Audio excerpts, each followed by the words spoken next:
साल पहले रेखा गुप्ता की सरकार दिल्ली में बनी और 1 अप्रैल को जो सेशन प्राइवेट स्कूल में शुरू हुए, लगभग सब स्कूलों ने अपनी अपनी फीस बढ़ा ली। किसी ने 80% बढ़ा ली, किसी ने 50% बढ़ा ली, किसी ने 20% बढ़ा ली। सरकार ने कहा कि हम नया कानून लाएंगे और ये सारी की सारी बढ़ी हुई फीस वापस करेंगे।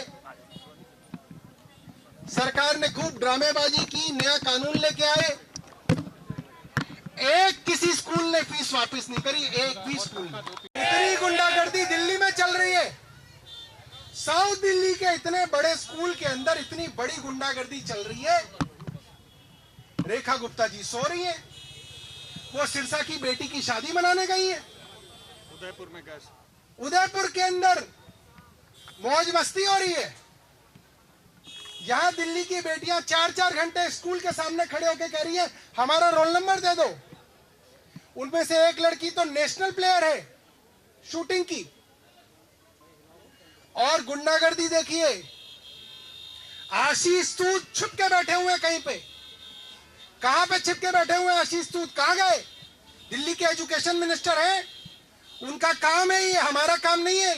ये उनका काम है कि इन बच्चों को रोल नंबर दिलाना। और स्कूलों की इतनी गुंडागर्दी चल रही है कि स्कूल रोल नंबर रोक के बैठे कि बढ़ी हुई फीस नहीं दोगे तो तुम्हारे बच्चों का रोल नंबर नहीं देंगे। सोचिए गुंडागर्दी देखिए।